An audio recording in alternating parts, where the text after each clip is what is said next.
Jawa Tengah, provinsi di tengah Pulau Jawa yang telah ada sejak zaman Mataram kuno. Hal ini ditandai dengan prasasti Canggal berangkat tahun 732 Masehi. Jawa Tengah ditetapkan sebagai provinsi sejak tahun 1945 pada saat sidang PPKI 2 hari pasca kemerdekaan Indonesia, yaitu pada 19 Agustus 1945. Pada sidang PPKI sekaligus menetapkan Gubernur Raden Panji Suroso. Meski singkat, pemerintahan Raden Panji Suroso diwarnai peristiwa monumental, di antaranya pengibaran bendera merah putih hingga pelucutan senjata Jepang. Pemerintahan dilanjutkan Gubernur Kanjeng Raden Mas Tumenggung Wongsonegoro. Masa pemerintahannya diwarnai pertempuran 5 hari di Semarang hingga menghadapi agresi Belanda 1 dan 2. Lalu kekuasaan dilanjutkan oleh Gubernur Raden Budiono. Momen terpenting yang terjadi pada masa pemerintahannya adalah dilakukannya penyerahan kekuasaan oleh pemerintah kolonial Belanda Recomba kepada pemerintah Provinsi Jawa Tengah Republik Indonesia pada tanggal 24 Maret 1960. Selanjutnya kepemimpinan Raden Mas Tumenggung Pangeran Mangunegoro. Pada masa ini diwarnai musibah terbakarnya Gedung Papat pada November 1954. Namun Gubernur Mangunegoro juga berhasil menyelenggarakan Pekan Raya Nasional di Tegalwareng yang sekarang bernama Taman Budaya Raden Saleh. Pasca kepemimpinan Gubernur Mangunegoro dilanjutkan R. Soekarjo Mangunkusumo. Pada masa ini, beliau menginisiasi kursus Dinas C di Semarang bagi tenaga muda yang berpendidikan minimal lulus SLTA yang menjadi embrio Akademi Pemerintahan Dalam Negeri atau APDN di Semarang. Gubernur R.M. Hadi Subeno. Pada masa ini terjadi situasi politik yang tidak kondusif. Kekuasaan terpecah menjadi 2 kubu, Partai Komunis Indonesia dan Partai Nasionalis. Selanjutnya masa kepemimpinan Gubernur Mochtar. Pada masa ini, banyak dibangun waduk dan saluran-saluran irigasi untuk dapat menciptakan swasembada beras dan meningkatkan produksi pertanian lainnya. Dan untuk menggairahkan perekonomian, Gubernur Mochtar juga membangun pelabuhan samudera atau Ocean Harbor di Semarang. Haji Munadi.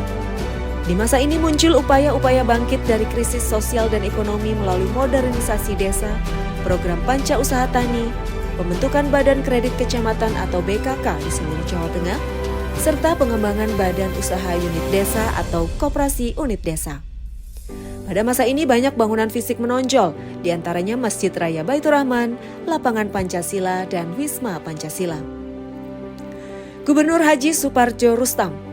Berbekal pengalaman sebagai mantan Duta Besar Yugoslavia dan Malaysia, Gubernur Suparjo Rustam berjasa dalam peningkatan kualitas pelayanan umum, mulai dari Lembaga Ketahanan Masyarakat Desa atau LKMD, hingga program pembinaan kesejahteraan keluarga atau PKK untuk meningkatkan emansipasi wanita. Prestasi yang dicapai di masa kepemimpinan Gubernur Suparjo Rustam adalah penghargaan para Samya Purna Karya Nugraha atas keberhasilan Jawa Tengah mencapai prestasi tertinggi dalam melaksanakan pembangunan. Haji Muhammad Ismail. Di masa kepemimpinannya beliau concern pada pengembangan potensi daerah, pengembangan budaya dan bahasa Jawa melalui Kongres Bahasa Jawa. Proyek monumental di masa Gubernur Haji Ismail diantaranya Waduk Kedung Ombo, Waduk Mrica, PLTA Mrica di Banjarnegara, dan PLTGU Tambak Lorok di Semarang. Jawa Tengah juga berhasil meraih Adipura Kencana, mengembangkan Bank Pembangunan Daerah atau BPD, membangun Gor Jati Diri, Gedung Jateng Mini atau Maero Koco, serta Pekan Raya Promosi Pembangunan atau PRPP. Kepemimpinan di Jawa Tengah kemudian dilanjutkan oleh Gubernur Haji Suwardi. Meski diwarnai krisis ekonomi, masa kepemimpinan Haji Suwardi banyak menorehkan prestasi. Di antaranya pengembangan Bandara Internasional Adi Sumarmo Surakarta, pembangunan Asrama Haji Donohudan Boyolali, pembangunan Wisma Perdamaian, dan stasiun TVRI Jawa Tengah. Gubernur Haji Mardianto. Gubernur Jateng 2 periode ini memiliki model kepemimpinan yang Jawani, manjing acur-acer, andap asor atau low profile. Jawa Tengah juga dikenal sebagai provinsi yang relatif paling aman dan dalam suasana iklim sejuk. Pada masa periode kedua merupakan sejarah pemerintah Provinsi Jawa Tengah, di mana gubernur dan wakil gubernur dipilih oleh DPR hasil pemilu langsung oleh rakyat. Prestasi yang dicapai adalah penetapan Ahmad Yani sebagai bandara internasional jalur selatan-selatan Ketep Volcano Center, Masjid Agung Jawa Tengah di Jalan Gajah, Kota Semarang, Dieng Plateau, dan Terminal Agrobisnis Soropadan di Magelang. Masa kepemimpinan Dr. Andes Haji Ali Mufis MPA. Di tengah perjalanan, Haji Mardianto dipercaya sebagai Menteri Dalam Negeri, sehingga kepemimpinan Jawa Tengah dilanjutkan oleh wakilnya, Haji Ali Mufis. Beliau berhasil melanjutkan program-program yang telah digariskan oleh pendahulunya dan mampu melaksanakan pilkada langsung gubernur dengan lancar, tertib, dan aman. Haji Bibit Waluyo. Terkenal dengan slogan Balin Deso Bangun Deso, Bibit terus memprioritaskan pembangunan Jawa Tengah pada desa, mulai pengembangan pertanian, peternakan, perkebunan, serta infrastruktur bagi desa.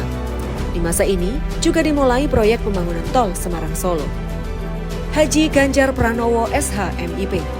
Ganjar Pranowo juga memimpin Jawa Tengah 2 periode. Periode pertama berpasangan dengan Dr. Andes Heru Sujatmoko dan kini dengan Haji Taj Yassin Maimun.